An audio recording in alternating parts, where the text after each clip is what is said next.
Saya sedang berada di Dusun Kauman, Kecamatan Kaloran, Kabupaten Temanggung, Jawa Tengah. Di sini saya sangat senang sekali karena mendapatkan banyak pengetahuan lokal dari kehidupan petani desa, kaum santri, dan peran pesantren dalam hubungan kemasyarakatan. Nah, di Dusun Kauman ini ada sebuah pesantren bernama Pondok Pesantren Ridho Allah. Pendirinya merupakan almarhum Kiai Haji Muhammad Wasil, seorang anak dari keluarga penghulu di kota Temanggung yang kemudian pindah ke Dusun Kauman di tahun 1960-an. Beliau merupakan murid Kiai Haji Hudori dari Tegalrejo Magelang dan juga Kiai Haji Amin Sirot dari Payaman Magelang. Juga pernah belajar di Lasem Rembang yang berguru pada kiai legendaris di Pulau Jawa bernama Kiai Haji Maksum Lasem. Anak-anak dari Kiai Haji Wasil ini saya ketahui juga sangat dekat dengan almarhum Kiai Haji Maimun Zubair dari Sarangrembang, seorang ulama besar yang sangat terkenal. Nah, hubungan antara keluarga pesantren di sini dengan pesantren dari Sarangrembang juga sangat akrab. Hal itu dibuktikan dengan seringnya para kiai dari Sarang mengajar di sini secara rutin. Sebut saja ada Kiai Haji Wafi Maimun, Kiai Haji Najih Maimun, dan Kiai Haji Taj Yasin. Nah, keluarga dari sini juga banyak yang bersekolah di Sarangrembang. Selain hubungan akrab dengan pesantren dari Sarangrembang, keluarga di sini juga erat berhubungan dengan keluarga pesantren di Tegalrejo Magelang. Karena selain memiliki hubungan darah dari keturunan Bani Nida, anak cucu dari Kiai Haji Wasil juga banyak yang belajar dan bersekolah di pesantren Tegalrejo Magelang. Nah, setelah kita tahu background dari pesantren Ridho Allah ini, saya ingin bercerita tentang peran pesantren di sini. Hasil dari saya mewawancarai banyak orang di Dusun Kauman ini ternyata sangatlah mengasihkan. Karena peran pesantren Ridho Allah ini tidak sebatas sebagai tempat belajar para siswa santri muda, melainkan berperan luas untuk mempengaruhi perilaku hidup masyarakat dalam hal beretika sosial. Ada juga dalam hal pembangunan kemasyarakatan, termasuk mempengaruhi politiknya.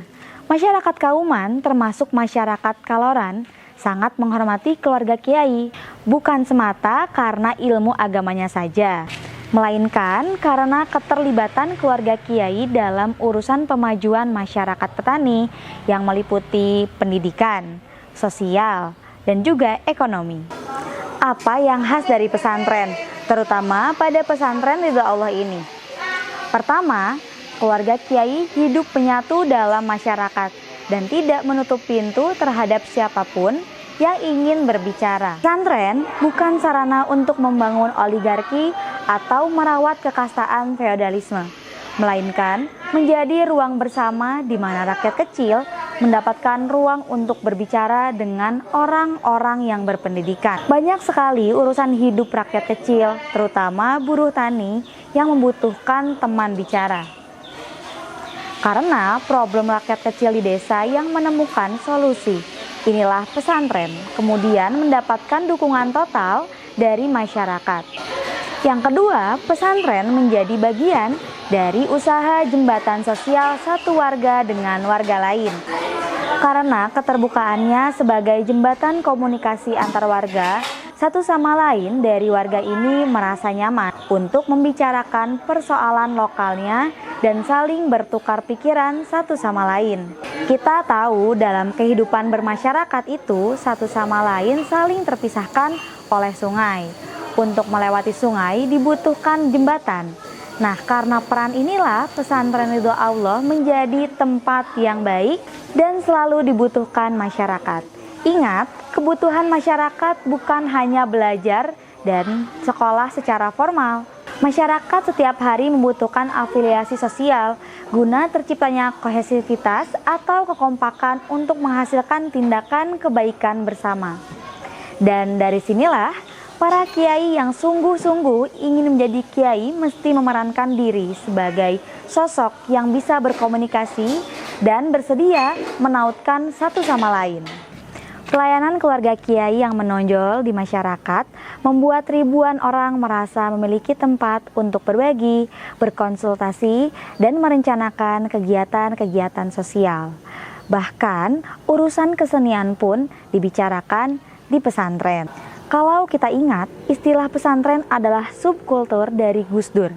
Dan inilah buktinya, pesantren dengan pondok, masjid dan rumah kiai menjadi tempat bertautnya warga untuk mengatasi persoalan-persoalan keseharian. Subkultur adalah istilah yang tepat untuk pesantren khas Jawa yang memiliki peran penting dalam menjalankan misi sosial kemasyarakatan dengan caranya yang khas. Teman-teman pegiat gerakan sosial kemasyarakatan mesti sering belajar tentang hal ini supaya tahu bahwa kemajuan bersama bisa diwujudkan melalui lembaga keagamaan tradisional seperti contohnya yaitu pesantren Ridho Allah ini. Demikian sedikit cerita saya saat berada di Dusun Kauman, Kecamatan Kaloran, Kabupaten Temanggung, Jawa Tengah. Lain waktu saya akan kesini lagi dan bercerita lebih luas tentang hubungan antar umat beragama di Dusun Kauman ini, terutama Kecamatan Kaloran. Banyak cerita kerukunan hidup warga Kaloran yang berbeda-beda agama dan tentu saja sangat menarik untuk kita jadikan sebagai pelajaran. Sampai jumpa dan terima kasih.